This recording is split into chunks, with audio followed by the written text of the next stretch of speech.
Define the terms resistivity and conductivity. इन्हें conductor के लिए नहीं बोला डिफाइन करने के लिए, तुम रेजिस्टिविटी को इन जनरल डिफाइन करेंगे।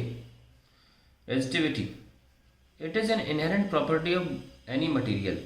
इनहेरेंट मटेरियल है तो रेजिस्टिविटी भी है, ये मतलब हुआ इसका। Property of any material which gives us the measure of gives us the measure of the number density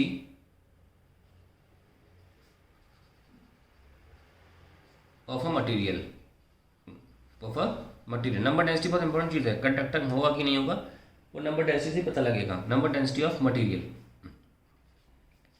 if number density यानी कि ये is very small, then resistivity rho is a large number and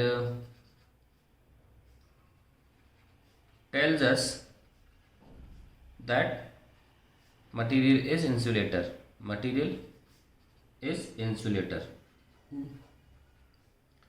If n is very large, then rho is very small, and this tells us that material is conductor. If n is a medium level value, is neither very large nor very small, then material may be alloy और semiconductor. तो ये थोड़ा सा मैं लिख के दे दिया आपको हर चीज़ के बारे में, यही आपको लिखना है रेजिस्टिविटी जब आए। अब अगला टर्म जो आता है वो आता है conductivity.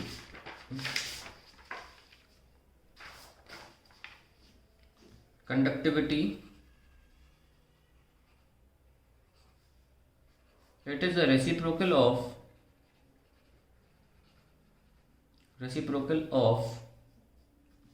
resistivity.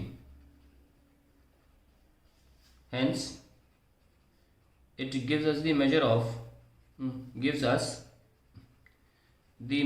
of number density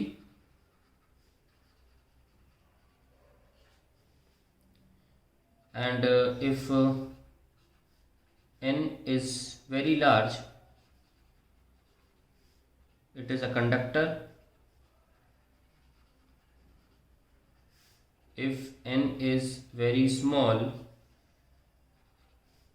it is an insulator, and if n is neither small nor large,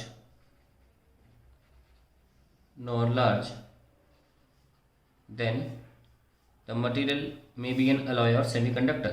The material may be an alloy और सेमीकंडक्टर। ध्यान रखना, मैं ये नहीं बोल सकता कि resistivity shows the resistance of a conductor, क्योंकि रेजिस्टेंस सिर्फ कंडक्टर के पास होती है या अलॉय के पास होती है। सेमीकंडक्टर की रेजिस्टेंस भी होती है पर वो अलग प्रकार की रेजिस्टेंस है। रेजिस्टेंस होती ज़रूर है, और इंसुलेटर की रेजिस्टेंस तो होती ही नहीं है, क्योंकि रेजिस्टेंस उसी की होगी जिसमें से करंट दौड़ेगा। इसलिए रेजिस्टेंस एक लिमिटेड वर्ड है, पर रेजिस्टिविटी हर किसी की, वुड की भी रेजिस्टिविटी होगी पर वुड की रेजिस्टेंस नहीं होती है, ठीक है ना, because it cannot conduct current in under normal conditions. खैर, वुड हम कंडक्शन और करंट के लिए यूज़ नहीं करते हैं, ठीक है ना। सो रो की जो नंबर डेंसिटी को दिखाने की कला है उसके बेसिस पर हमने डिफाइन किया है इसको, और चाहे तो यूनिट भी लिख लें, एसआई यूनिट ऑफ कंडक्टिविटी क्या होगी, conductivity will be ohm metre inverse, क्योंकि रेजिस्टिविटी की यूनिट जो होती है वो ओम मीटर होती है। SI unit of resistivity is ohm metre. अब हमारे एक ग्राफ क्वेश्चन तो पूरा हो गया। हमने काफ़ी डिटेल में एक्सप्लेन किया है इस चीज़ को। अब draw graph showing the variation of resistivity temperature for proper semiconductor. हमें सेमीकंडक्टर के लिए रेजिस्टिविटी ग्राफ बनाना है। तो सेमीकंडक्टर का जो ग्राफ होता है वो इस इक्वेशन को फॉलो करता है।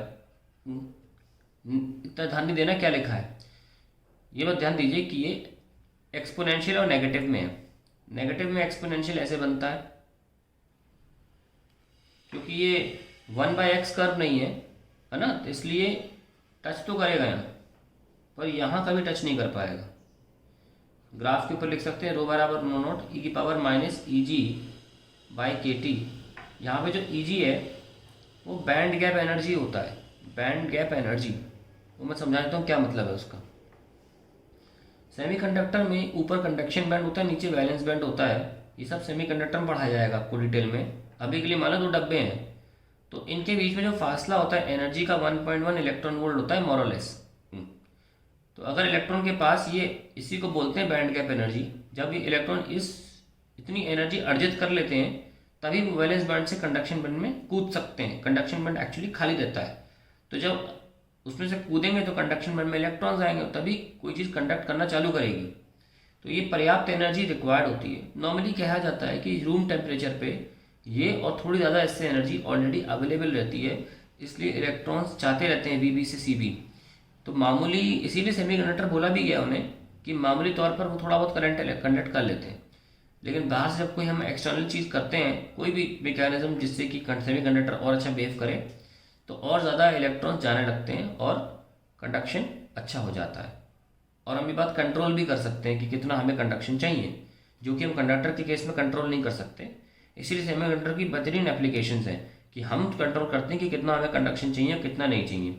तो ये ईजी जो है वो कंडक्शन बैंड और वैलेंस बैंड के बीच का जो एनर्जी का कूदने का फासला है वो दिखाता है। जो के है वो बोल्ट्जमैन कांस्टेंट है। अभी डेरिवेशन की बात नहीं करेंगे, कैसे आया क्यों आया, बस ध्यान रखें। और टी क्या है, वो टेम्परेचर है, एब्सोल्यूट टेम्परेचर इन केल्विन। ये डेल्टा टी नहीं है, टी है। और जो भी इस वक्त टेम्परेचर होगा वो हम यहाँ पुट कर देंगे तो हमें रो मिलता चला जाएगा। ठीक है, तो ये हमारा कर्व है रो versus for semi conductor temperature से।